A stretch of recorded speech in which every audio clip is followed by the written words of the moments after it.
Welcome back for another OG Show Live. Mr. Randall, how you doing? What's up, everybody? Welcome back to The Reel Down.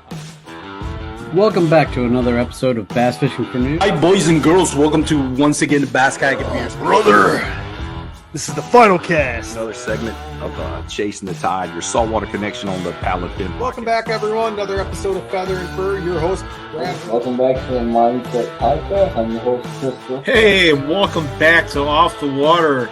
Susie Q here with Adventures of Outdoor Woman podcast. Hey guys, welcome to the Rusty Hook Kayak Fishing Podcast. We're brought to you by Pelican, built tough for all situations. Go to pelican.com. Eastport Marina on the beautiful shores of Dale Hollow Lake. For all your lodging, kayaking, go to eastport.info. Yak Gadget for all your fine kayak fishing accessory needs. Go to yakgadget.com. What's up, everybody? Welcome back to another episode of The Reel Down. I'm your host, Jimmy Skinner. With me, as always, is Dan Perry, fresh off a big old win. He's a little modest and doesn't want to talk about it, but we're going to make him spill it a little bit. I never, man, whenever people say, oh, you did great. Oh, thanks. Dan's got that whole, like, I don't know what to do with my hands. Yeah, kinda. I just feel awkward.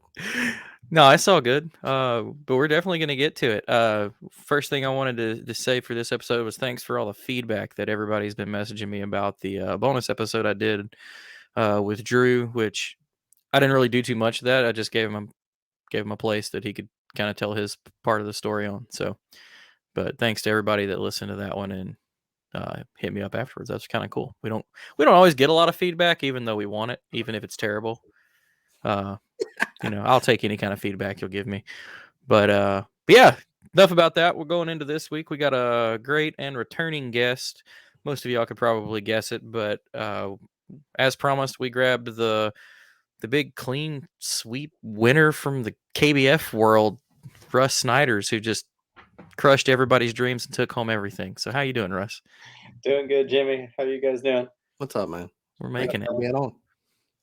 Well, Russ, for anybody that's new to our podcast or new to kayak fishing at all, let everybody know who you are, a little bit about you, how you got into it. Yeah, my name's Rus Snyders. Live here in Nashville, Tennessee. I actually just moved to Pegram, Tennessee, which is about a half hour west of Nashville. And I've been kayak fishing 6 years now. All three, circuits: Bassmaster, Hobie, and the KBF tournaments. And he's a humble guy. He's pretty good. If you haven't heard about him, just go look at leaderboards and standings over the last few years. Understatement of the year. He's there. Well, how you want to start, Dan? How you want to get into it?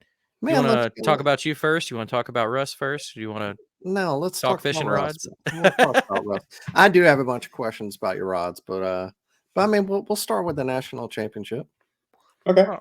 Yeah. Well, Dan, give us just a quick recap of what the event was and where it was, and then we'll let Russ go into detail on it.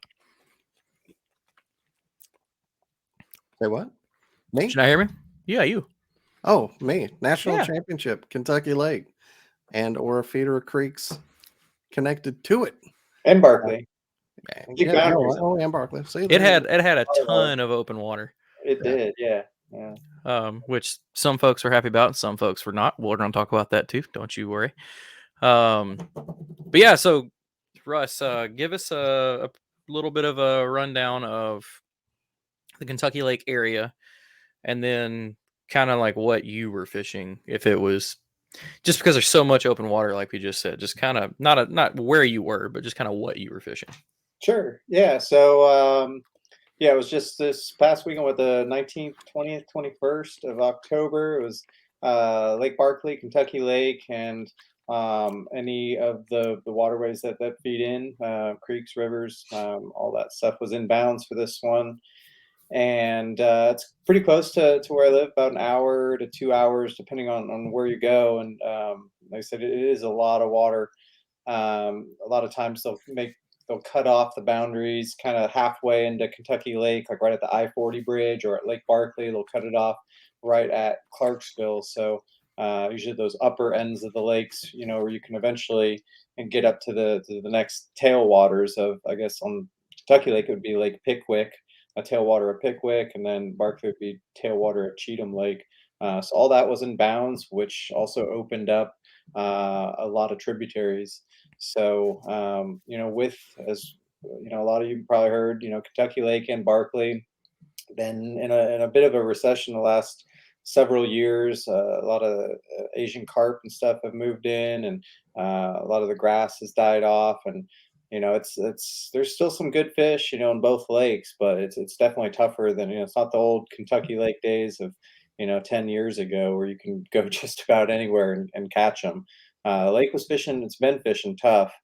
And but a lot of the rivers and stuff, feeding in, which that's kind of what since I moved out here about 10 years ago, I've spent a lot of time on the Duck River, the Buffalo River, and a lot of the little creeks and rivers that feed into all that is kind of where my stomping grounds as far as where when I moved out here where I started fishing. So I was excited to see that in bounds.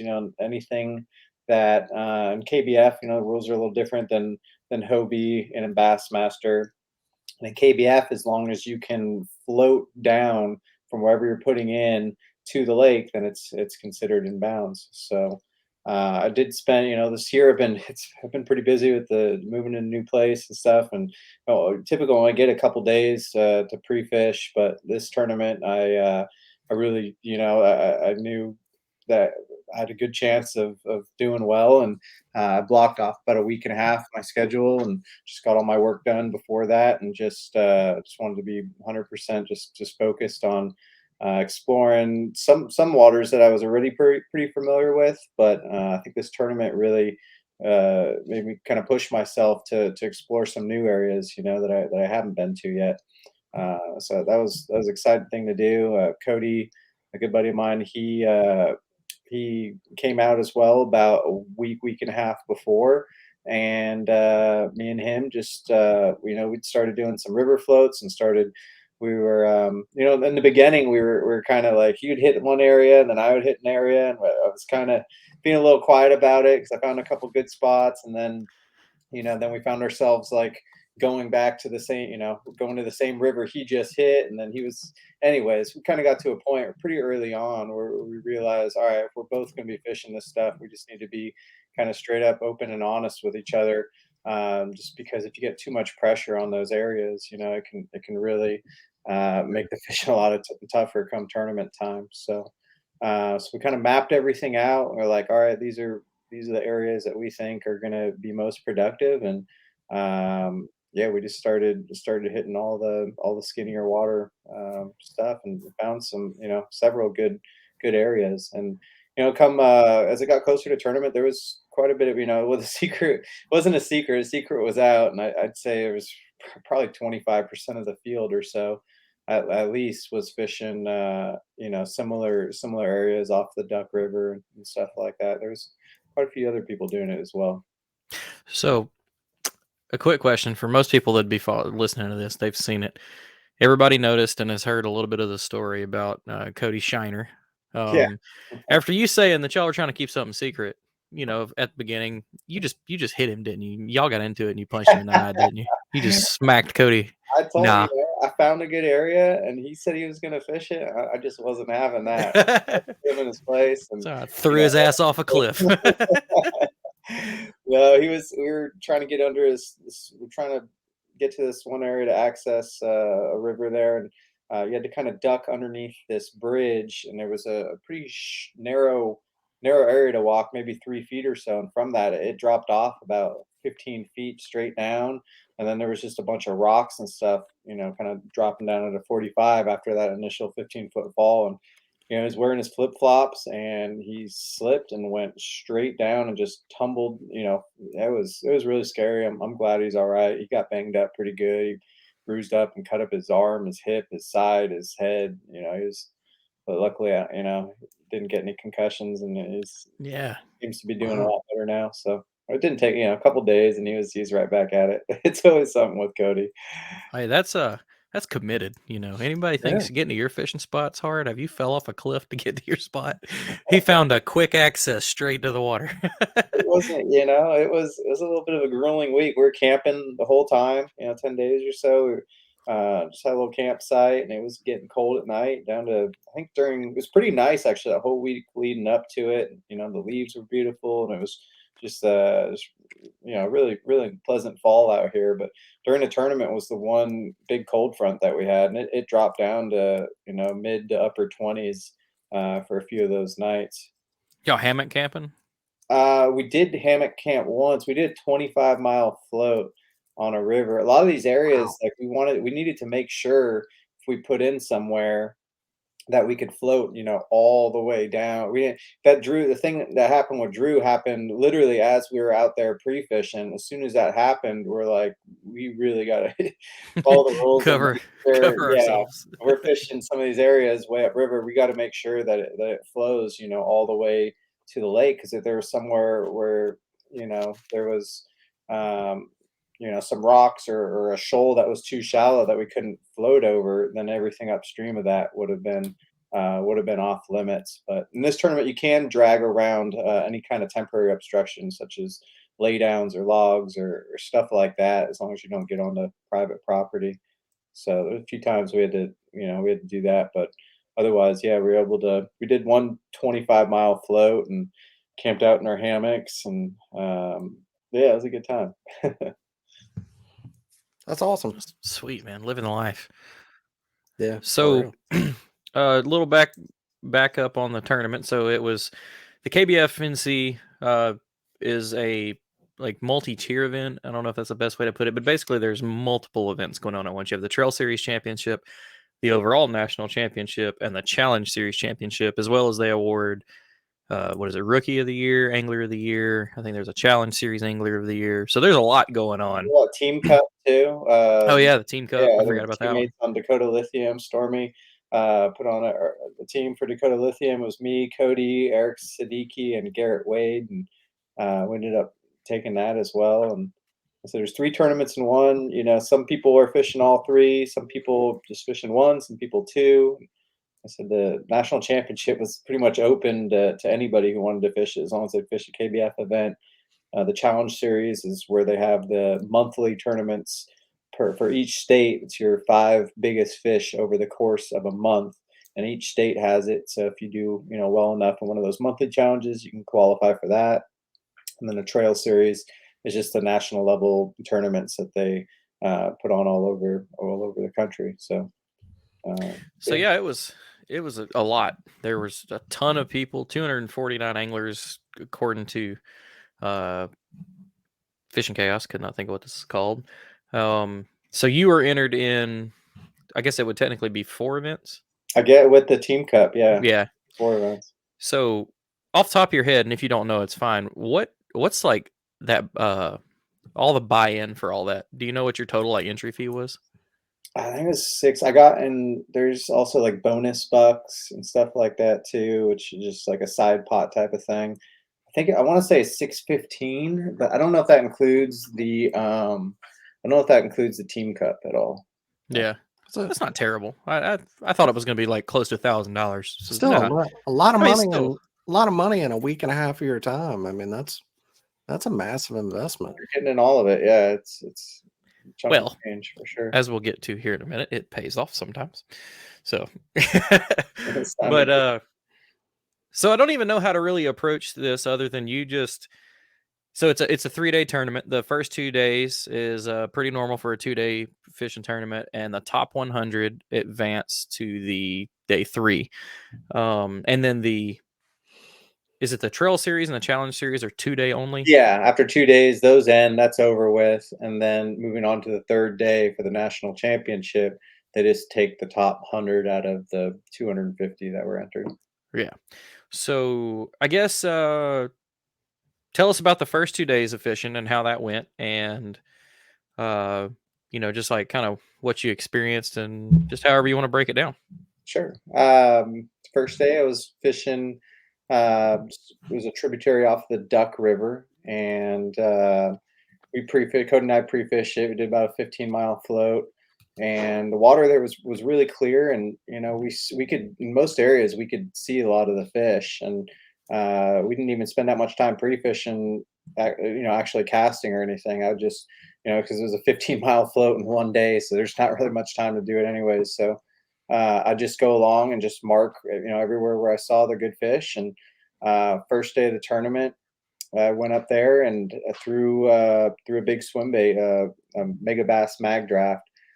Threw it all day. I made maybe a handful of casts with other lures, but every fish that I got was on the mag draft. Probably had over 20 bites, probably 25 bites or so. Some of them would miss it. So I probably caught 12 fish, and my biggest five, it was 97 inches with a 22.5-inch kicker largemouth. So I wasn't expecting that. I saw some good fish in that river there, and I knew it had potential. I was going to be happy with 90 inches, but everything kind of just, stars aligned. It went well, and a lot of those fish were hanging out in the same areas where I marked them, so I was able to just kind of skip those dead stretches, and I had to be pretty disciplined about that. Sometimes it just takes a little while to get from spot to spot there, and but yeah, just kind of threw that swim bait where I was seeing the bigger fish, and had 5 good ones. Had a 10-inch lead over Cody. Cody was in second place the first day, and yeah. So were y'all, did y'all pre-fished a lot together, but did y'all spread out and separate? Yeah, we didn't even fish the same. We didn't even fish the same water. We kind of just divvied it up and said, I'm gonna hit this. A lot of it also depended kind of on the kayak that we were using too. Right. Cody had a Hobie with a motor, but it was really bigger, heavier boat. And then he also had, I think, his new canoe, a paddle kayak, and actually for the first spot, I think he borrowed Drew's ultralight. that was his first time in that. It was a little difficult just to access the areas. He had to walk down a pretty steep hill, and it was a little ways. So he's like, I'm just going to bring the ultralight. And so he had fun with that. He's a pretty big guy to be in a little tiny kayak like that. Yeah, I was about to say, Cody's a pretty tall individual to be in that little bitty thing. He felt a little cramped in there, I think, but yeah, he had a good day. And that night, Jeff Little from Torquedo, he came out, I think the Monday, a couple days before the tournament started, one of our pre-fish days on Monday. He came out with Cody and I, and did some filming, and we actually filmed in the area where I fished day 2 and day 3. So we had a great time, filming and just I was kind of cluing him in on some of the techniques that I was using, and we were trying not to set the hook on too many fish, but yeah, so you can check out he has a YouTube,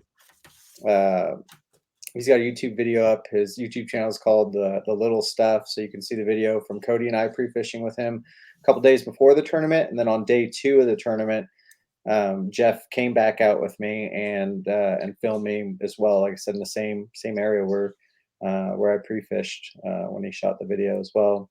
And if you haven't, for anybody listening, if you haven't checked out Jeff's YouTube channel, it's really, really good. Yeah, it's one of the best. Very informative. He's a really good storyteller, and just the way he explains things, and very, great editor, and just great at creating all kinds of content. So what do you think it was going to take before the tournament to win? I thought it was going to take 90 a day. Is what I was guessing. So you were ahead, feeling good. I had 97, 93, and then 92. Wow. So second day, it was a little bit different. Jeff was filming me, and the first hour and a half, we were fishing pretty much the best area that I found when we were pre-fishing out there, and 1 hour and a half without a bite, and just kind of instinctively, I guess, I just said, all right, let's just move down river a little farther. So what we did actually, because of the Torquedo, my game plan was to motor down and then work my way back up with the motor. Just the way I was fishing, whether it was throwing the swim baits or the way I caught them day 2, a lot of them was just flipping a jig in areas with current, like behind the laydowns and little pockets and stuff like that, where you can flip in, have your jig fall down to the bottom without getting swept away to the current. So a lot of the big root balls and stuff like that on the laydowns, I was really focusing on a lot of that. But the only way you could fish it was going upriver. If you're trying to just do a float and float down and cast into it, you'd get swept away, and you just wouldn't be able to really fish it efficiently and get the right angles. So like I said, we motored down that second day about 4 miles, didn't get anything. And so, but I wanted to hit that area again. So I didn't want to start working my way back up already and then work down. So I was like, well, let's just go down, another mile or two and then work our way back up. And it seems like a lot of the fish moved down there, which was kind of surprising. We had a little bit of rain a day or two before the tournament. So I felt like the water level came up just a couple, maybe 2-3 inches or so. But I think it was just enough to get a lot of those gizzard shad and a lot of the bass too seemed to get down those shoals into the next hole. Because I noticed it was a little deeper too, just because when I was running my Torpedo upriver before, I'd on the really shallow shoals, I'd have to get out because my motor would start hitting. So I'd just drag up the shoals a little bit. But during the tournament, I think I only had to drag up once. Most of the times I could just motor right up it. But most of the fish came on the jig. I got a couple on the swim bait. I don't think they helped me, but I had 93 inches that day, anchored by a 22-inch smallmouth. Yeah. So we got all it that was on nice. flipped into a piece of wood, and it got hung up in the wood. And I thought for sure it was going to break me off. I could see how big it was, and went down in there and was able to grab them. And I was I think tied with the biggest smallmouth I've ever put on a board, at least. What kind of jig were you throwing? Like a actual flipping jig or a pitching jig, or it was a great one you make, huh? It's one I make, yeah. So it's actually just it has a little punch. It's a punch skirt, so it's a little 1/2 ounce tungsten pegged with a punch skirt, flip and hook, and I was using a Zoom Super Hog, which I don't really throw a whole heck of a lot, but I kind of like them. I've been liking them more and more. It's similar to like a beaver style bait, but it's just got the right size that's kind of in between a smallie beaver and like a full size sweet beaver. So I felt like that. Did you just not want all the action? You want to have a lot of action, just kind of too little flat. Doesn't kick a lot. It's more, and with that colder weather, I think that was an important part to slow down. Fish, having a little less action on it. So to help Dan get into the rod talk, I want to know like your rod setup you were throwing the mag draft on, because I'm always curious about that, because I've tried throwing it like on my actual swim bait rod, and it doesn't weigh enough, in my opinion. It doesn't feel right. But then I've thrown it on some of my heavy gear, and it feels like it's too much for it. So I want to know like your setup for that and your jig setup. Okay. Well, usually, most times I throw the mag draft just on there, the Irod Gen 3 junior swim rod, which is a 7'8". And this tournament actually threw it on a different rod, one that you can't get. Actually, it was one of the prototypes for. So I have a signature series rod, the Snyders Sniper, which is a 7'5". And one of the first one in those prototypes was like a little stiffer than the Snyders Sniper. So it was actually 7'5", a little bit heavy, like I wouldn't say heavy action, in between medium heavy and heavy. And that was actually, I was liking that a lot for the mag draft, just because I was making shorter casts, and anytime I'm in a river or have a lot of wood or laydowns and stuff like that, I'm not making as long a cast. I like a little bit shorter rod. But I could have that swim bait or the junior swim would have worked well for it still. It's just I use that one also because I was fishing a lot of these the rivers and stuff. There's a lot of overhanging trees and stuff like that. So I kind of limited myself to 4 rods. Typically I'll have like 7 or 8 rods, but in this case I only had 4. So I wanted to make sure the 4 that I brought, they were a little more multi-purpose. Yeah. Throw a number of different things on it. So that's also why I kind of use that 7'5", because if I, wanted to flip with that rod, either throw a chatterbait or throw some of the, a little bit smaller things, I could do that as well, get away with it. But I was throwing it with 20-pound Seagar and Vizex on like a 6-3 Quantum Smoke HD reel. So throwing the mag draft in the the creeks and backwaters, is it you're throwing it at like aggressive fish, or are you moving it really quick to get them aggressive, or are you just kind of slow rolling it around them? So I'm throwing they make a couple different mag drafts. I'm throwing the freestyle, which one of them has a treble hook on it, and the freestyle you have to use your own hook. Yeah, that's the one. First couple of days, I was throwing a 6/0 1/4 ounce owner beast hook, and obviously worked great the first day. But there was a lot of times, like especially when there's a little more current, when I felt like I just had to reel it a little too fast. Like I had to reel it pretty fast to get that tail kicking right.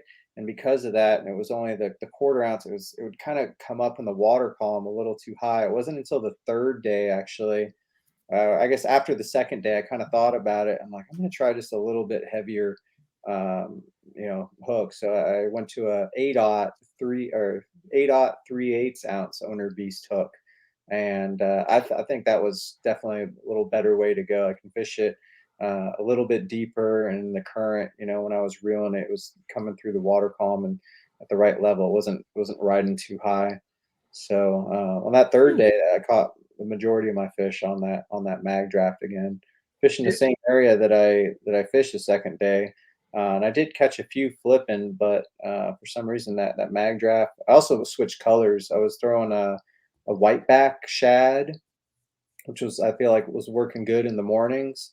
And then even on the first day, that it kind of, I got most of the fish in the morning. I started missing a lot more. And I think they make one called a brownie, which is just kind of a bronze top, I guess, with more of a transparent silver side. Yeah. And I made that change on the third day as well, kind of mid-morning, and that instantly I saw a change in how many bites I was getting once I made that change as well. Do you ever use like a flashy swimmer with it, or just? Yeah, I do. Like underspin stuff. Maybe if the water was a little dirtier, and it could have worked. I mean, I don't know. I was thinking I didn't try it pre-fishing, but I've done it before. So that's whenever you go to it, and whenever it's that one was the BMC makes like a 7/0, I think 3/8 ounce, like a 6 and a 7/0 BMC. I've used that with that mag draft as well. I've got a whole list of things to try now because the setups I've got right now are 7/0 with I can't remember the brand, but I think they're 3/8 with a blade on them. And I always feel like if I'm in clear water, I throw it 3 times. I'm like, no, this doesn't look right. So, yeah, you should see that more for a little stained water, get a little more vibration, a little flash if they need it. There you go. Yeah. And do they hold up? Like I don't have a lot of bites on them. They hold up. No, I didn't. Not that one. It's the one next to it, the whiteback shad on the right down. Yep. Oh, okay. That right there is what I caught all of them on the first day, and then in the morning on the third day, that's what I was throwing. And then I made that switch to the brownie. The whiteback was just once the sun got up high and that water cleared. Water cleared quite a bit, actually, just from my time pre-fishing to the tournament. The water temp dropped about 10 degrees, and I think it killed some of the plankton and the algae in the water because it went from about 2-foot visibility to like 3 or 4-foot visibility. This area I was fishing, day 2 and day 3. Sweet. Why this? Like, I throw the 5-inch a lot. For me, the 5-inch mag draft. Yeah, well, the spark shad. Oh, okay, spark shad. Yeah. Why is I don't know. Maybe I'm just a little bit more intimidated by the 6-inch. Maybe it just seems a little bit too big for me. I don't know. They're throwing it, and you'll be surprised. I caught a lot of fish that are like 13, 12, 13 inches on it. It's surprising, even smallmouth. I don't know how the heck they get it in their mouth, but do you ever do any kind of trailer hook or anything like with the braid to I have hook in the back or some similar ones, not on the mag draft, but on like Ospreys or Huddlestons and stuff like that back in the day. I used to put trailer hooks on those.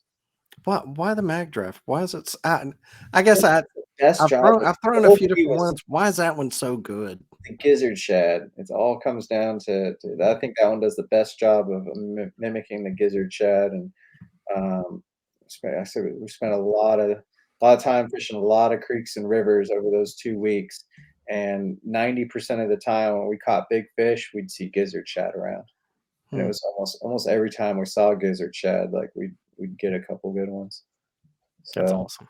and a lot of those fish, this time of year in those areas, a lot of those fish typically weren't. It's pretty unseasonable to get them, especially some of the smaller, creeks and stuff off of the Duck. Usually the Duck River this time of year like starts going off.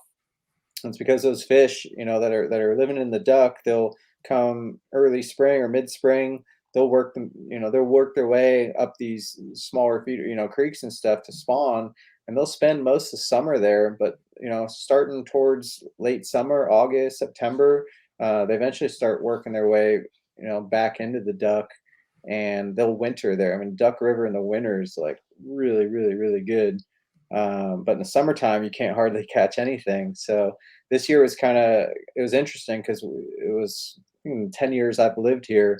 This is probably the least amount of rain that we've gotten in, a whole year. It's been really dry, and the whole month and a half leading up to the tournament, I don't think there was a big enough rain to get those fish to come down. A lot of them were just trapped up in there. Yeah. So we had a couple little rains where the water would come up just a few inches, but typically a lot of those smaller rivers and stuff, a lot of those fish would be out of there by now. So it's kind of untypical to get them this time of year in those spots. That's something that's always kind of like blown my mind fishing smaller waters is like you'll get so far up a creek and when you start catching them, you're like, these are probably resident fish, but then you'll go back in the winter and they're not there. And then like you start putting it together, like you go hit a stretch of it closer to the main lake or that's got like more deeper water and you'll find them again. And like, it'll blow your mind how far they'll move. Yeah, it's wild. Yeah. So even during the tournament, I'm convinced that those fish in 2 days moved at least a mile or two, the whole concentration. That's pretty typical in a lot of these rivers too, where you'll fish 10 miles of river and there'll be like 1 mile stretch or one, section where it's several holes maybe, but like a 1 mile stretch where all the fish seem to be concentrated. But the thing is, yeah, you can go back there the next day and that whole concentration fish can move either upriver or downriver as long as they have enough water to do so. And it really opened my eyes. A lot of times when I fish these rivers, I won't fish like consecutive days. I'll go there, fish a stretch, and the next day go somewhere else. But I learned a lot just by hitting a lot of these areas, in a 2-week span several times. Just seeing how much they move, it really surprised me. Yeah. You're originally from California, and now you're fishing creeks. Is there what kind of fisherman do you think you are now? Just versatile, or there's a he's couple humble. rivers. I'm gonna say he's fucking good one. Back in California, a couple of my favorite. I'm not going to say the name of it. Not that many people know about them, but they flow into the California Delta. But they're pretty similar, rivers to what I've been fishing out here off the Duck and stuff. Really similar. So a lot of it kind of translated over, like old float tube type stuff. I used to use kick boats or pontoon boats, whatever you want to call them. There's two, pontoons or air bladders, and you have a little chair in the middle, and it's not like a float tube where you're submerged in the water. So I'm sitting out of the water, but just from my shins down, or in the water. You have a couple flippers, and you could put oars on them too. But they're great for the smaller rivers or larger creeks, and really good for just boat positioning. You can sit right there in the seams of the current and just with one kick of your fin you could spin around 180 degrees, and it's all completely hands free. So it's they're a lot of fun. The only difficult thing is like if you get snagged or something like that, like trying to get back up river, it's definitely easier to paddle upriver than the kick with those fins. But there's a lot of advantages to using those little kick boats, especially if if you're fishing some faster water. It's only a foot or two deep or something like that. You can just stand up, and there's little bars that you put your feet on, but they'll hook onto your legs, and you can just stand there and start casting, in the shoals, and just sit right back down. And you're floating. So at any point, Gotta try this. your system just by standing up. So I don't need no power pole. Yeah. I'm sure someone somewhere strapped a freaking torpedo to one. Yeah. There's some redneck somewhere with an 1103 got that bad boy on plane. I've got one of them. I got I got 4 of those things, and a couple of them have they came with just little Minn Kota trolling motors, just like tiller trolling motors. So I probably could put a torpedo Well, on the back of that. Jeff Little, if you happen to hear this, I've got your next video, buddy. Yeah, you'll have to get with Wilderness, do some kind of like hybrid, kayak. Yeah, I would love that. I mean, they make a couple like the catamaran style kayaks and stuff, which I guess can be kind of similar. But Russ is gonna have his own signature series kick boat and get it like KBF legal, and then go out there and kick everybody's I don't know. butt in I it. was thinking about. I was talking to Cody. A couple of those creeks. It was. I was like, man, I really wish I had my kick boat. And he's like, I think they're legal. I think you could use them. And he got me thinking about it. I'm like, do I want to use a kick boat for this? Like that would be like, hashtag legend status. If you I win would a just the tournament, kayak game would be over. Like Yeah. Russ wins. Like done. Well, but before we moved on, Dan, did you have any more like Irod questions that you wanted to talk about? Or Yeah, did you- I have a bunch here. Just because I know a shop not too far from me sells iRod, so I was going to ask some questions. Like, can you just kind of explain the different series and why you choose? Because I'll kind of go, well, here, I'll just do this. I'll just share my screen. Okay. Make it easy for the, so you can sit here and talk through it. I know some people can't see it, but so you got the Quercus we were talking about before a deal, and that's like We'll start at the bottom. So the I guess the lowest price point is the fiber series, kind of like an entry level rod, but still it's $110, but a great rod. I like how it has a little bigger guides, and those are the rods I use for my guide trips and stuff like that. I got just a bunch of 7-foot medium heavy casting rods and 7-foot medium spinning rods. Just good solid all-purpose rods, and if they break or something, it's not that's why I use them for my guide trips and going into creeks and rivers and stuff like that. A lot of times you don't want to bring like your $300 rods, when you're doing river floats. Definitely not. And I guess step up from that is the Gen 3 Irod Genesis 3. what's the difference between Gen 2 and 3? There are a little bit. The blanks are a little different.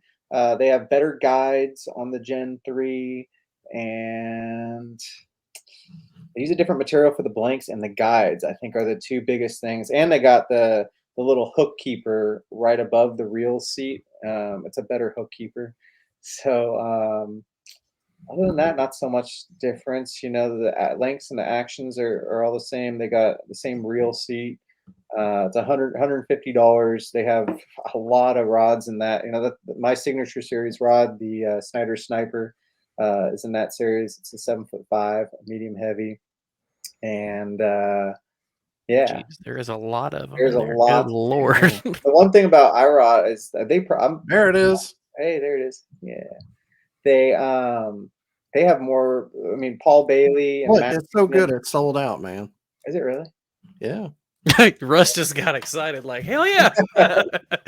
Money. Where's my cut, bitches? Huh? Yeah, where's my cut? Yeah. Is this Tackle Warehouse? All right, Yeah. well, I was just gonna make a post to tell people to go to Tackle Warehouse to get them, but now They're out, they're man. sold out, so we'll see. There it's out. So Maybe what they're are like Back with, real, so. with this one? Are they micro guides? Yeah, so they have micro guides on those on the Irod Gen 3s. Like I said, similar to the Gen 2. They just came out, they made a few little tweaks on the Gen 3s. Those just came out a year ago, I'd say. A lot of options, spinning and casting rods. Yeah. That's the majority of the rods that I have of Irod. That's what they are. So that's like the staple. That's the staple. Yeah. That's 150. And I think in most I mean, that's about the price point of a lot of popular rods, I'd say, for the average. Oh, definitely. Average bass fisher, average tournament fisherman, I guess. Oh, yeah, I would say that 120 to 200 is that really good, like worth your money. There's a big difference. I feel like there's a big difference between like a $75 rod and a $150 rod. Yeah. There's a big difference, but there's probably a smaller difference between a $150 rod and a $250 rod. It's pretty minimal. There's a way bigger difference from the 75 to 150 than there would be if you're to do 150 to 250. Yeah. To me, really, once you get to 150, you get more durable and like an actual, like really, Good a good components. rod. You Yeah. can keep. Yeah. The biggest for me that I noticed that really would matter for most people going over that 150 and up is a lot of them, they just keep getting lighter. And for some people, that means a lot.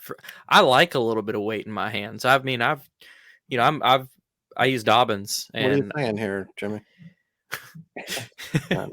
but I've used some of the really really high end Dobbins and like great rods and super super lightweight and really sensitive. But I just like to have that little bit of extra weight in the As hand. long I as don't it's know. balanced, that's all. That's the Yeah. most important thing. Yeah. Is just having that reel seat in the right spot. I feel like makes a big difference. The Crusher looks good. Yeah, the Crusher's a really great rod. It's been out for a while. It has a little bit bigger guides Different and reel seat, huh? the reel seat. It's a nice reel seat. It comes down. The trigger on it is a little bit larger. The Gen 3 has a really small trigger on the reel seat.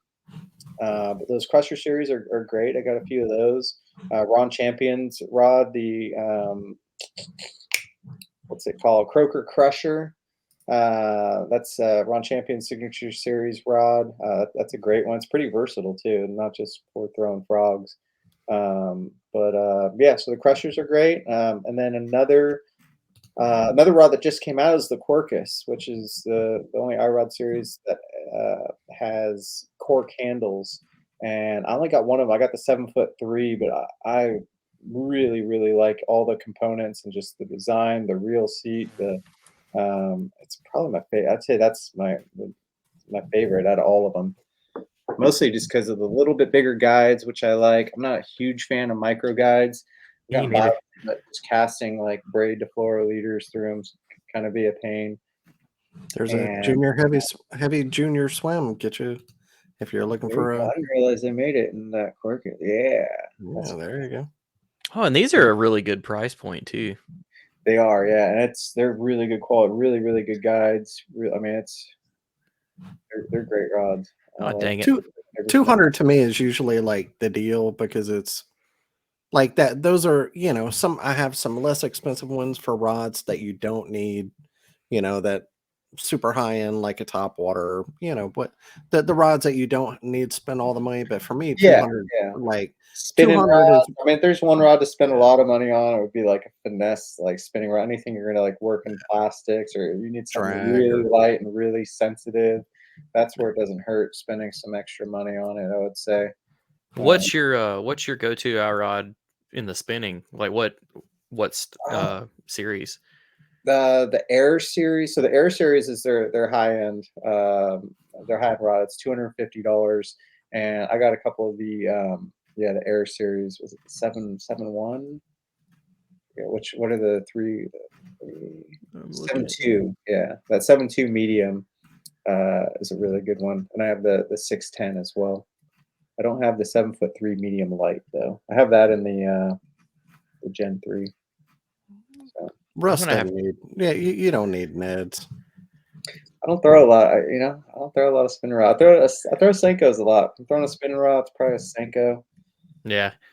Or for me, it's a Senko and a drop shot. Like Nico that's my. I throw Nico rig sometimes. Yeah. No shaky. Little swim baits. Actually, that's what I throw. Little spark shads, stuff like that, or little tiny Kitex. Something that could move a little faster. Well, that's really cool. I'm gonna have to do some more looking into these. I didn't realize there was as many options. A lot of options. Like, so you have Paul Bailey and Matt Newman. Those are the two main guys that are running the company there, and they've always been like swim bait gurus out west. So I'd say Irod makes more swim bait rods. There's more swim bait rods in their lineup than any other rod company. I'm pretty dang sure. We make saltwater. Yeah, those are some of the saltwater rods. for redfish and inshore. They make like an inshore. They make saltwater rods for even doing tuna fishing and stuff like that too. Jeez. But down in San Diego, a lot of their saltwater rods that come on a series are Whale's vagina. really popular. A lot of That was guys awesome. like calico bass and stuff like that. Throwing swim baits for those calico bass out in the kelp beds. Make some rods just like specifically designed for that as well. Well, folks, you've got the definite like rundown here. I'd definitely say go check them out if you're in the market for something new, and especially like you don't see these as much. Like the only time I'd ever seen them was back when Hook One had them. That was the only person that I had. The West Coast, they're definitely one of the most popular rods out there, and Yeah. a lot of Here- pros and stuff. Here in Alabama, they sell them at Bucks Island in Gadsden. Do they? Cool. Yeah. I'm about to go check them out. Yeah. Maybe I can talk our guys in the shop to throw us a Irod rack up at the store.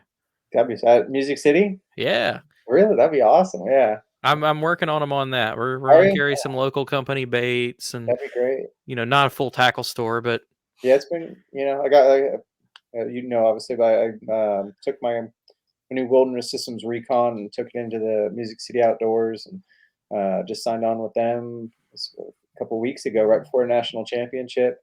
So perfect yeah, timing. took my recon Go, down Jimmy. there and spent a lot of time tricking it all out and got the live scope and the 2 graphs and He done a does. lot. I've never seen a Wilderness as like stacked up as the one that's sitting in our showroom floor I right don't now. think Like it that is. bad boy is That's- rigged That's out. cool. Yeah, I've got every little gadget and gizmo and all the bells and whistles on that thing. So One of our guys was up there and saw it, and he was like, "I don't even know. Like, I didn't know Russ even uses this stuff." He's like, "I always hear about him in the creeks," and he's like, "This thing's got 2 that's why I use graphs my and live attack. scope." I use the attack and the skinnier backwaters, and I mean it took me like 8-9 months. I'm not even kidding to rig that thing up. I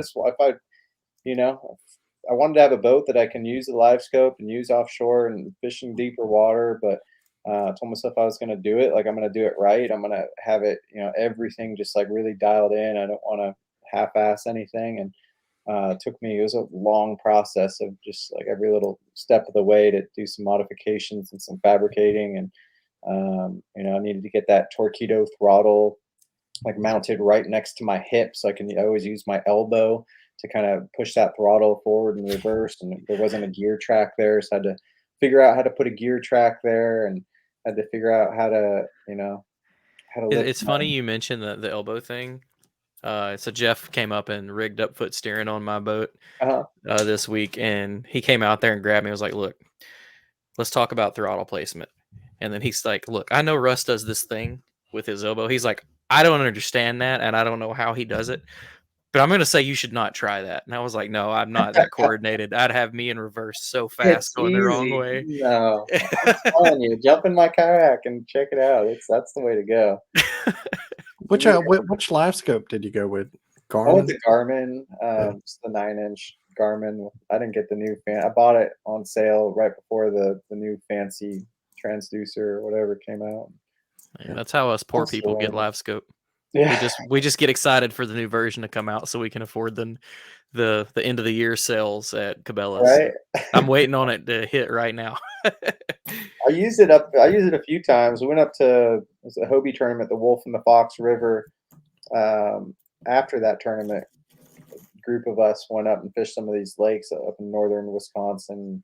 There's full of giant smallmouth, and yeah, you could just look at that live scope and just you'd see little pods of fish. You just cast right on top of them with that little jig, fall down 20 feet, and almost every time they'd get it. But I'm still learning. A lot of the lakes around here in Tennessee River and a lot of the lakes, the problem is there's so many different kinds of fish, whether it's white bass and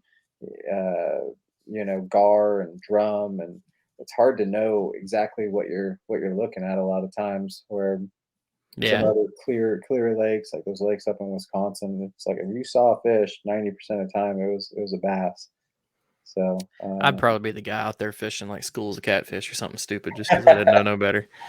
I want live scope, but I mean I'm just now starting to really learn my graph like old school stuff, and I don't know if it's a good idea for me to add something Be a to it. distraction. It'll kind of change the way you fish. You got to be disciplined about when not to use it. I feel like that's for sure. That's one Yeah. thing I've learned from the little bit I have used it. So. Yeah. I've said before, I really want 360. Like, I just the way I look at it, like whenever I see pictures of it, like it just makes sense in my brain. I get that that's totally different than live scope, but I think that's what Adam has. that'd be a big upgrade to me. I don't Yeah. Riser? Doesn't he have No, 360? he's not 360. No. Oh, well, He's never mind. He's got- just really good with Humminbird. Yeah, he does something where it reads. I forget what it's called, where you can like read it out in front of you. Kind of. Yeah. I've heard him talk about it, and people say it's an old school trick that you could do with the Humminbirds or something like Yeah, that not yeah. a lot of people used. Yeah, that's what I heard too. But he's good with his his crafts for sure. Really good. we've talked about it on here, and Russ, I think you know Trey Johnson. Yeah. Trey talked about them going fishing in his bass boat one day, and he said he looked back. Adam's back there punching up stuff on his graph, and he said it's never been as clear as it was. I never touched it. Like it just worked after that. But that's a big part of it. It's just understanding. That's why I got rid of the Humminbird, man. It was just too much. Like I could not dial it in. Garmin and me work very well together, so I'm just going to stick with Garmin.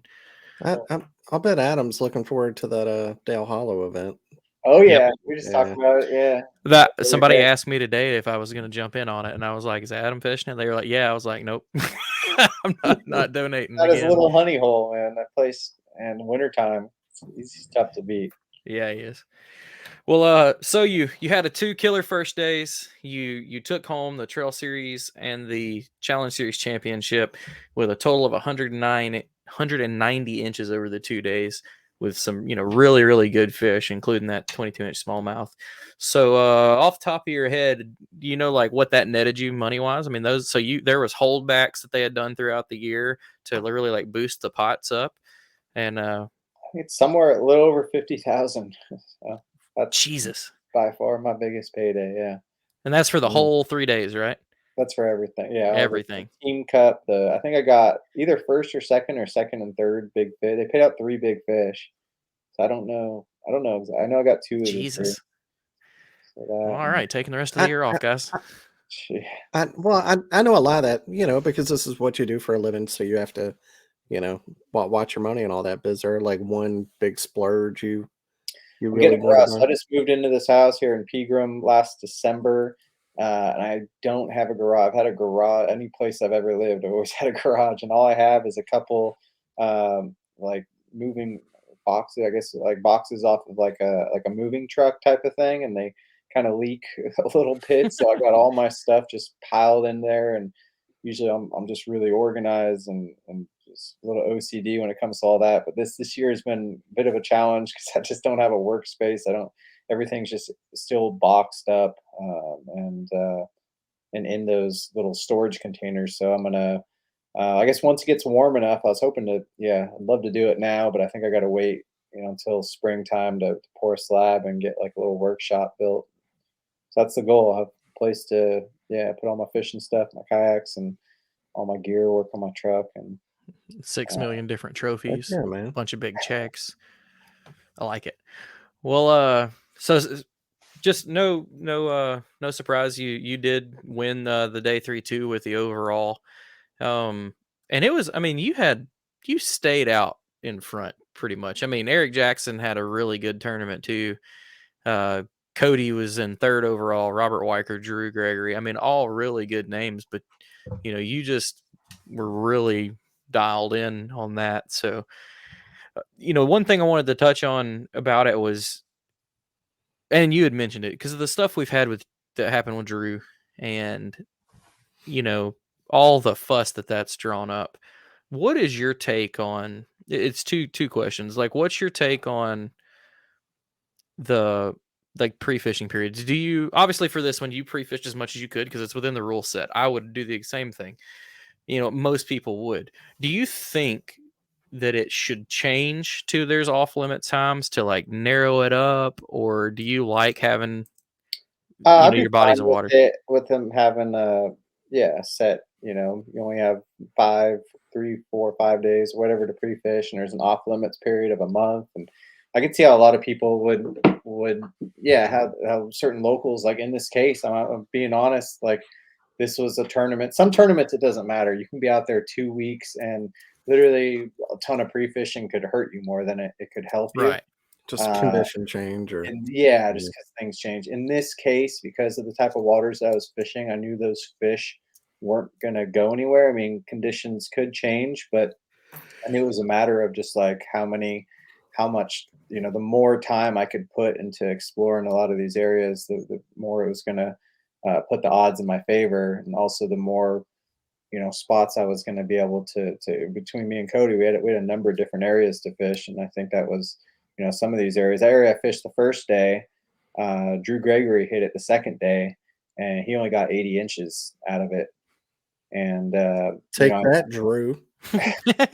Of course, I mean, I owe him to be honest, because I told I had a feeling he found it, and I talked to him about it, and he without mentioning it, he's like, well, how about you take it the first day and then leave it for me day 2 and day 3, and I'm like, all right, that works. So I feel like I got the better end of the deal on that one, and it was nice of Drew to do that.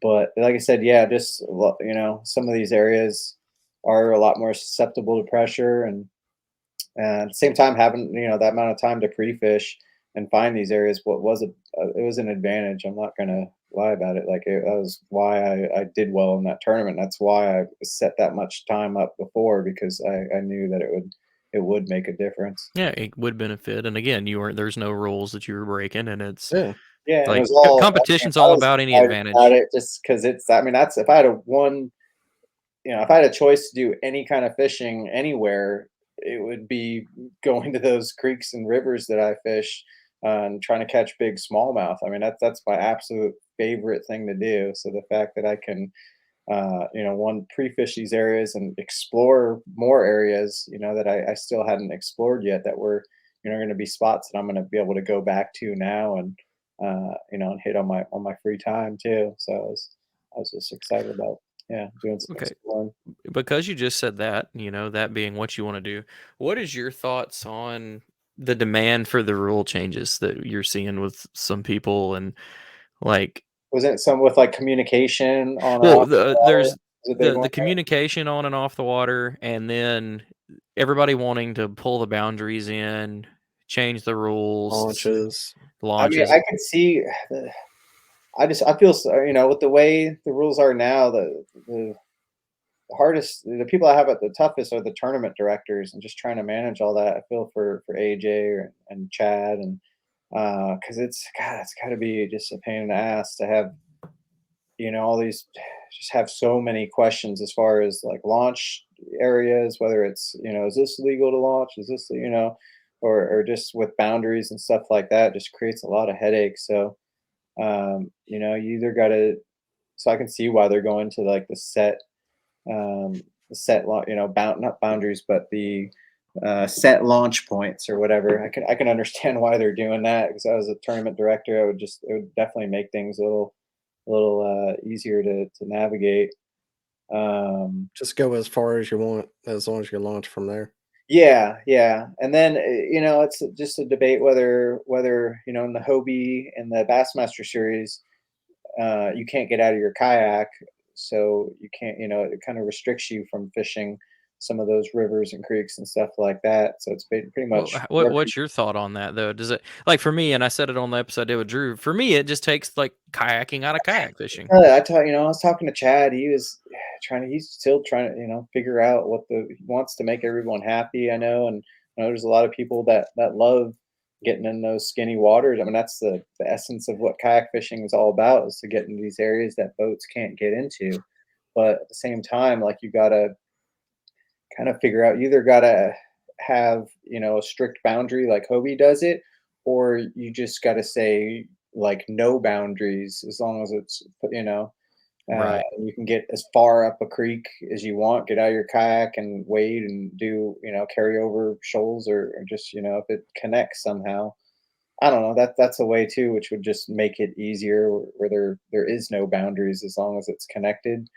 Or you have a hard boundary like Hobie, but if you try to have if you at some point in all these creeks, there's going to become a point if you get up high enough, there's going to be an area that you can't float down. That's going to be too skinny. But it's just a matter of how do you really prove where that point is. If you're sitting behind a computer or whatever, judging fish and stuff, and you see somebody caught a fish way the heck up there. I mean, who knows, if that's it's hard to tell if that's in pounds or not unless you're the actual person that's there, I mean, because of that, throughout my pre-fishing and the tournament, every single day, I had a video camera go. I had a bunch of micro SD cards. I documented every single day for 2 weeks. Every day I was out there on the water, because if I ended up fishing an area and somebody said that's not, within the boundaries, I could show them a whole day's worth of footage of me floating down the whole stretch. And there was some areas where it was skinny, it was just a few inches deep, and you're still floating over. But if it was just a little bit less water, then it would have been out of bounds. A few areas we saw like that. So yeah. That's it's a hot topic right now. I just wanted to bring it up and get your take on it. We talked about it pretty good, and then like my stand on it is, I don't think everybody should have to be worried about changing these rules. I think these rules work great for KBF, and if there's no big complaints in that, and Chad and their crew can handle it, then let it be. And then like if everybody wants Hobie to run their rule set, then run your rule set. I just don't think everybody we don't all need to have all these tournaments have all the same things. Like, it's nice that there are different places you can go and do it in different rule sets, because like KBF, the KBFs and the Bassmaster, it's hard to make everybody happy, but at least yep, as long as it's not all the same, at least there's like options. You're like, well, I kind of like this better, so I'm going to fish these tournaments, or I kind of like this, yeah. I mean, that's having some differences, I think. But that's the most of the reason I haven't fished a Hobie yet. That, and like I know for 2 years in a row, every time they scheduled a tournament, it's the weekend I have my kid, and I wasn't gonna change that around. But I was gonna fish the one on Pickwick, and then I like went into my area, and similar situations to what Drew found. Do I think it was legal? Yeah, but it's like, do you want to chance that and then have a great day and then lose off a technicality? Yeah. So it's just you just float that line. And I just don't like doing that. So yeah. But no, that's that's a part I don't like, is that somebody like Drew in that situation, he decided to go for it and you didn't, but because there's gray, the gray made it unfair in my mind. That's all I want taken out, is take out some of the gray. Yeah. Get more descriptive with the rules. That's the biggest thing. It's just the wordage and the description, because there's so many different variables and different scenarios.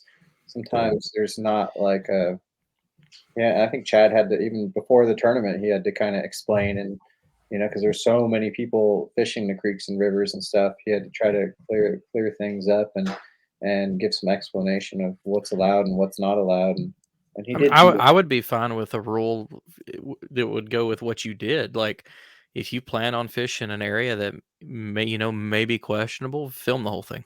Yeah. Like if this is what you want to do, okay, you need to go spend some money on a little bit extra SD cards and record the whole thing, and we can verify that uncut, unedited. Since that Hobie tournament last year, I got disqualified, or I had to disqualify myself. Since then, I've run a camera in tournaments every day, just in case something happens. Yeah. Well, man, you clean sweeped it, dude. You did killer. I mean, 282 inches over 3 days. That's just insane. Damn. Took home National Championship, Trail Series Championship, Team Cup Championship, Challenge Series Championship. You just everything, and congrats on that. Thanks, I guess it's a good ending to this year, and definitely not ending yet. I got the Hobie TOC. Oh, that's right. That's right. I keep forgetting that one because I don't hear it talked about. I got another chance. I'm coming after that one too. We'll see. And that's on. Where's that one at? Huh? It's Caddo Lake, Louisiana, kind of on the border of Louisiana and Texas, just outside of Shreveport. There's only 50 guys. It was 45 grand for first on that one. You got Right some good time of the experience down year. there. I've been there. This will be my third time there. Yeah, I know it pretty well, but it's a pretty stacked field for sure. Oh yeah. Do you have your money on anybody? Is it Cody? Cody? Yeah. It's gonna be tough to beat. Yeah. Yeah. Especially since you kind of put him in the back seat in his place at this one. I feel like he's coming for you even more. Yeah, if we end up fishing together, I think he's going to get first pick if we end up free fishing together. I'll be like, you only won 45. He had a good day too. I think he won over 20 grand in the Yeah. national championship as well between all and three. and he took home the Angler of the Year. And got Angler of the Year. So I mean, and I was gonna invite him on tonight too, and I decided we're coming into the off season, obviously like the TOC's next, but yeah, this is when we get to kind of play around with our shows. So I decided we're just gonna give him his own show to talk about his whole year and talk about that. But cool. so everybody listening, stick around for that. That'll be coming up soon. But yeah, man. So is there we're gonna get to Dan here for a second to talk about his. But is there anything else you wanted to say on the KBFNC or anything like that? I want to congratulate Dan for all his success. Was it Chickamauga that you were just saying? Yeah. And you've never been there before, right? No. Daniel, you haven't? No.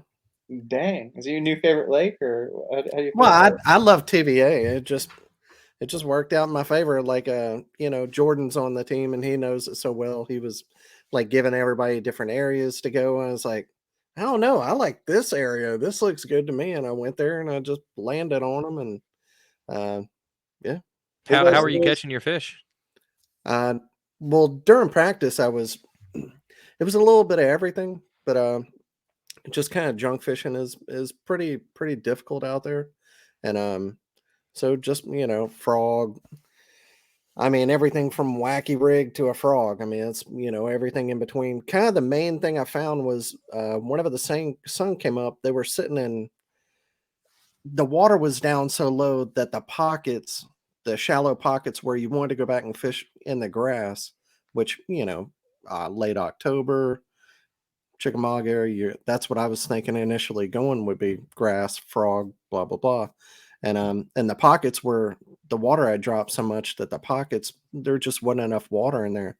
So whenever the sun was out, the fish were really sitting outside of the pockets and isolated clumps of grass.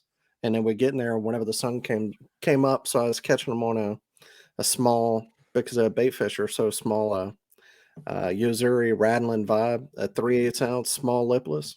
Cool. And that's how I was catching them a lot. And then whenever tournament day rolled around, it was also a secondary pattern was those pockets leading back into the pockets right at the mouth of the defined creek channel going back into them is where some of the fish had pulled out to. So they were just kind of hanging out there waiting. And the first couple spots I went to kind of where I caught fish during practice, I thought it would be, it'd be good. And there was nothing there. And then I go to this one pocket and I catch the first one was like a 19. And it was a defined creek channel going back into a pocket. And then I catch an 18. And then I just start kind of doing a rotation, a couple of misses on a frog up in the grass, because eventually whenever the sun really came up, they moved from that defined creek channel up into the grass. And I was just kind of doing a rotation in this big giant pocket. And then I caught a 20 and a 21 on a frog. And then that eventually died off. And I went to a few different areas, points, and some, like I was saying, isolated grass with a lipless and a couple small ones. And at the very end, I caught one on a bluff wall on a wacky rig, and that was 17. So, and what was your best 3 or best 5? 96 and a quarter. Yeah. In that tournament, though, was it a 5 fish limit tournament, or was it's 10 per team? 10 per team. Okay, because I saw some people had more than 5, and I saw you had 5. I'm like, well, you got 5. You got 5 right. Yeah, you can catch a bunch. I mean, however many you catch, you can put up on the board. Okay. But a lot of times, by the end of the day, those fish will get culled down. So at one point they'll be in the stringer, and then they'll kind of get taken out of it. Gotcha. So five of my fish went towards the 10 fish stringer. Gotcha. So your whole around your team, Jordan Marshall and a few others. Yeah, we had 7 people, 7 out of 8 people on our team actually went, and we all stayed in a house at Blue Water Creek Marina. If you're ever up there, that place is awesome. And we just kind of said, well, whoever does the best is going to be the 4 people that fish, because you have 4 starters for each tournament. And I can't say mass maulers, Massachusetts. but yeah, I can't say it. They brought 4 people: is Derek Brundle, Matthew Conant, Ken Wood, and Didario. I can't say his last name. Joseph. Yeah, there you go. Joe Didario. Yeah, that's a good team right there. Oh yeah, dude. And they won last year. It's the same 4 guys that went last year, and they won it on chick. And for the 4 people that actually made it for us were me, Jordan, Coley McGowan, and Joe McElroy. And then we also had Chuck Wise, Lance Coley, and Nick Dyer. Their practices their information helped us, but their practices weren't as good. So yeah, they did help us. And the days that we were out on the water, for the day we were out on the water for a tournament, I've got like hundreds of pictures Chuck took of me. So it was like having my own, like Jeff did for you during your tournament. That's what Chuck did for me. Took pictures, and like me and Chuck are boys. We hang out, we fish. Me and him share a lot of stuff, and he's my Cody. He's my Cody to you, I guess. So, And, in the KFLs, are you allowed to communicate on the water during the tournament? Yep. Do you guys Total. do that quite a bit, like working as a team like that? I don't, because other people's information messes me up, but I'm happy to give it out. If somebody calls me, I'll tell them what's going on. But it's almost impossible for me to take somebody's information the day I'm on the water and actually process that and make it work. It'll just be like, well, why the hell didn't I figure that out? Why are they catching them? I'm not. How do you guys? Because that's a big one of the big rule changes that's coming to next year. It sounds like with all the tournaments, so Bassmasters has already been like that. But how do you guys feel about the rule changes for KBF and Hobie going to no communication on the water? I don't think I mean, I'd said Hey, before that I feel like you should be able to do whatever you want as long as it's in tournament with competitors. Obviously not. Talking Right. non-competitors is But and then I think back to it though, but like I can't tell you the last time I actually did that. Like where someone called me and was like, "Hey, they're on a black and blue Cinco. You should be throwing that." I talk to people as we pass by on the water, but so I don't know if like for me it really changes anything, and I feel like it's probably true for a lot of people. Yeah. Now I want to know how they enforce that. Bassmasters has always done it for all their tournaments. They never, you can't do any on the water communicating. And what's the only way that they test you for that though? Polygraph? Your call log or take a lie detector. If there's a lot of ways. Good point. That's what lie detector tests are for. I think it's like in the KFL, it's a team sport, and but that's what makes it the great part about it. Sharing information. Like whenever I go back to the room during practice and I'm staying with other guys from the team, we share all the information, and you learn. In the 2 years I fished KFL, I've said this a couple times, I've learned so much more. I truly feel like I've become a better angler because, like, we have creek guys or, live scope. Chuck's a live scope guy, and I get all these different perspectives of how they broke down the water, why they fished where they did, and how they caught fish in ways I didn't. And then I see that against what I did and what they did better and what maybe I did better sometimes. So for me, it's been a great learning thing, but because that's a team environment, I think that calling people is okay. I would be on the side of I prefer people not calling in a national event just because it's individual. The only negative to that is I don't know how whenever you're doing a float or things, communicate that. Yeah. I'm almost surprised. There's times I'd say it's like 50-50. I'd say half of the time when I'm doing tournaments, I won't talk to a person all day. It's pretty common. And I'd say the other half of the time, I will talk to them. Most of the time, I guess when I'm struggle more to just as like a sounding board, I guess, to just me talking out loud and kind of figuring out things or just bouncing ideas more so than to call to see, oh, what are they biting on, and actually do what somebody else is doing. But it's more just like having somebody just to talk your way through something, to kind of just talking out loud sometimes just gives you to just think outside the box, or just to get a little more creative. I mean, one thing that I would could suck totally is see how, like, with them changing the rules to saying no communication, I have nothing against that, and I could totally see why some people don't like that, and I'd be perfectly okay with. I think it's kind of a learned skill too. Like you've learned over time, you know, like on the Elite Series, those guys, they share information whenever they go back to the room, and they help. Like Brian knew, I forget whenever maybe it's down on St. John's this year, where he was saying, yeah, me and my buddy, he knows that once I've caught my limit, he can have my spot, because our number one goal is for each other to get a check. I think that's,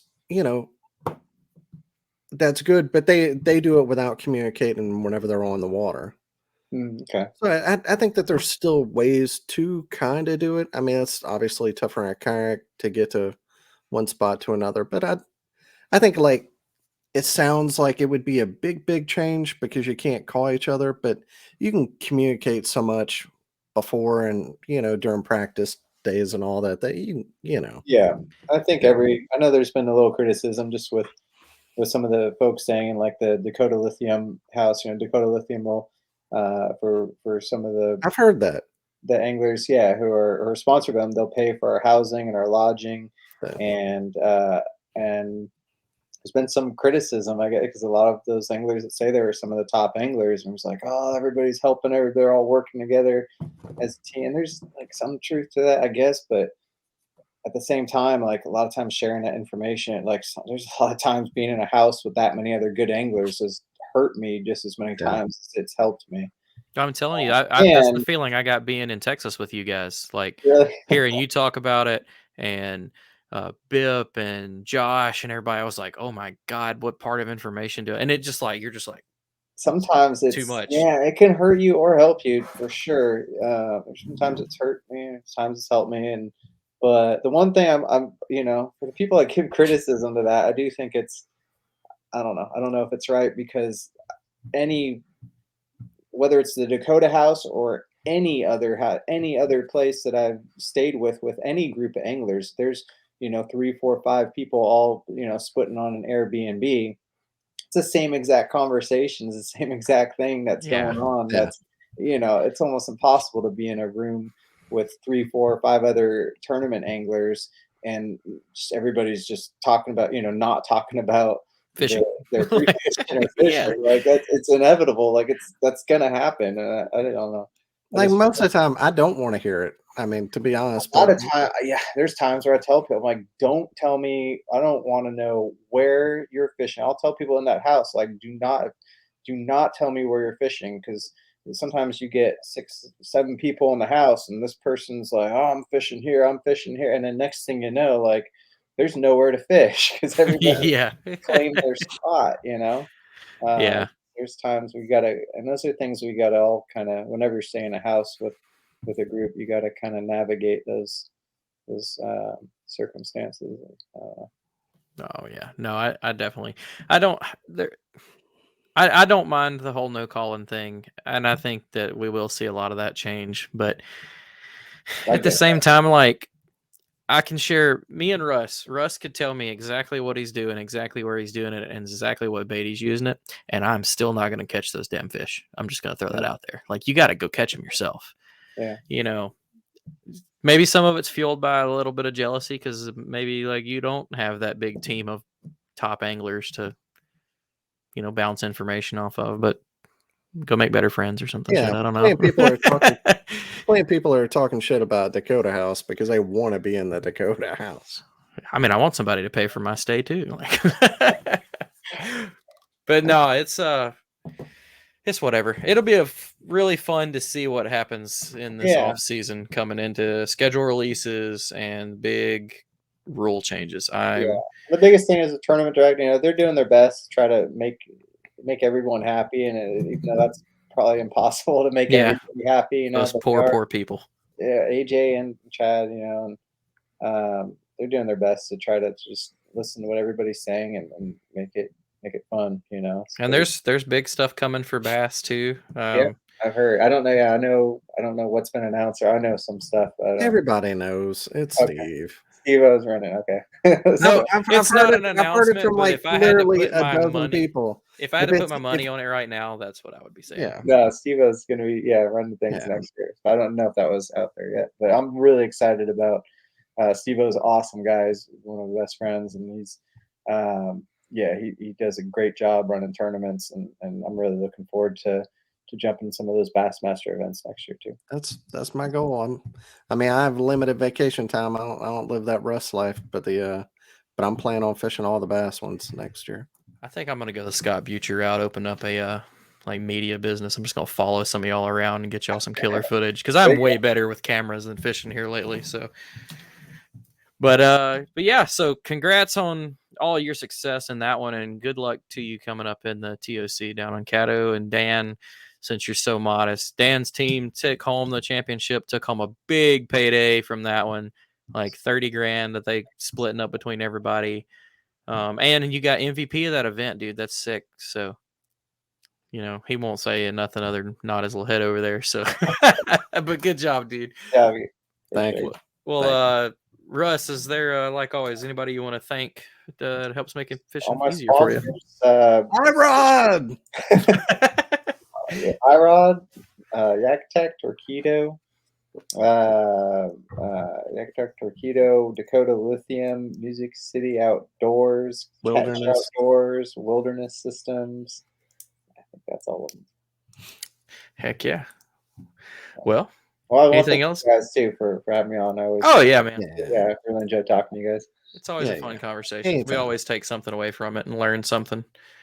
And you, Adam, and Cody are probably like my three favorite people to have on because it's always a good story. I wish we could have had Cody on like full black We eye. had Adam. He's in another room. I'll go grab him. No, we Oh, I don't forgot talk to about him. Adam. I forgot He y'all were didn't staying win. together. He didn't get. No, Well, we'll you got him save on it. after he wins that Dale Hollow event. I was next fixing to year. say we'll save that for a couple weeks or Yeah. a month or whatever it is, and he'll be on for that one.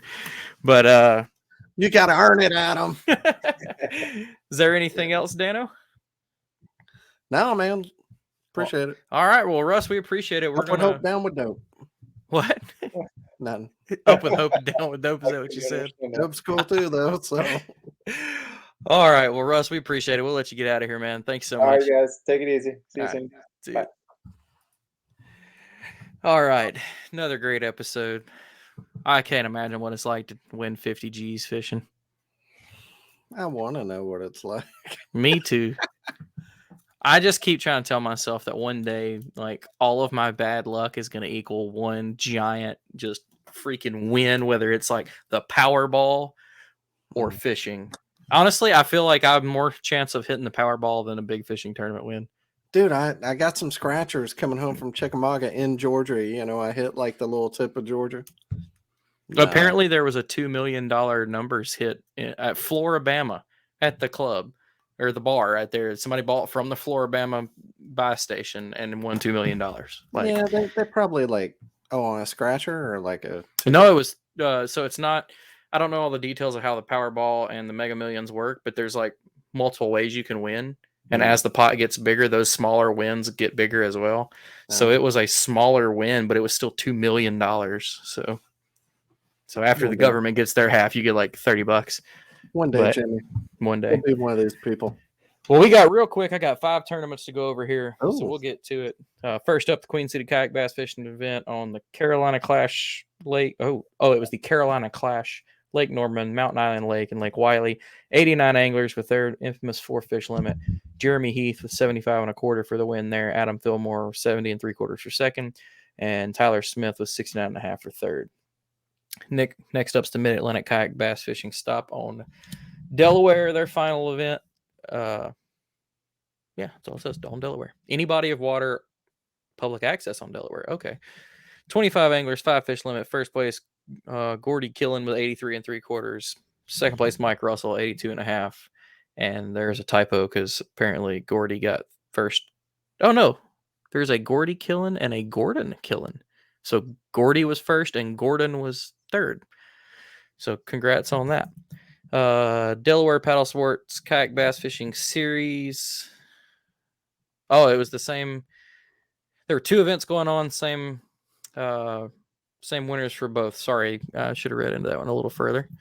Next up is this is one I haven't heard of. The Food Allergy Kayak Bass Tournament on Party Reservoir.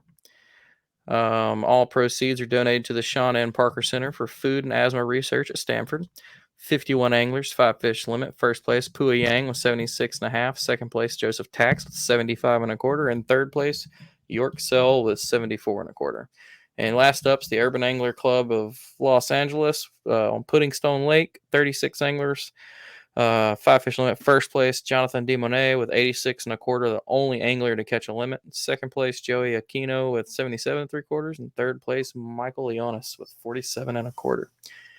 And that is it for the tournament, folks. Another great show. We'll be back next week. And I don't know who we're going to get next week. We may see if we can get Cody on to talk about the KBFAOY and Russ punching him in the face. I don't know. We'll find something. Take that, Cody. Yeah. Well, I mean, it worked out. Backed it up. Cody's lanky, though. I wouldn't want to mess with that dude either. He's probably got a long reach. I don't know why. I just He's look probably at got him. a jab on him. I feel like he's like a jiu-jitsu guy. Like, I feel like he'd wrap you up like a freaking spider monkey and choke you out. Just I could see that dude in a gi for sure. Yeah, 100%. Well, all right, guys. It's been another great episode. Dan, thanks for joining me. And as always, you got anything else, Bubba? No, I talked to a new sponsor tonight, so we'll see. Oh, I got stuff in the works. There you go. Actually, I did too. I need to talk about them, but we'll save that for next show. All right. Well, thanks again, everybody. We'll see you next time, and we are out. Peace. Later. Thanks for tuning in to another killer episode here on Paddle and Fin. Be sure to drop a 5-star rating, a thumbs up, or smash that subscribe button on any platform you're listening in on. Be sure to check us out on Waypoint TV, waypointtv.com. Make sure you sign up for the Fantasy Kayak Fishing League at paddleandfin.com/fantasy. You could support this show through Patreon, patreon.com/paddleandfin. Don't forget to check out the website, paddleandfin.com. Catch us on YouTube. If you got a question, comment, or want to see a future guest on the show, be sure to email us at paddleandfin@gmail.com. Shout out to our show supporters, Yak Gadget. You can check out all the fine kayak accessories at yakgadget.com. Pelican Professional. For all your cases, coolers, and lighting needs, go to pelican.com. Rocktown Adventures, your Midwest premier paddle sports destination. Go to rocktownadventures.com. Eastport Marina, the beautiful destination on Dale Hollow Lake. If you're looking for lodging, kayaks, kayak accessories, or anything fishing related on the beautiful Dale Hollow Lake, go to eastport.info. And Jigmasters Jigs. When in doubt, get the jig out. Go to jigmasters.com and fill your tackle boxes today.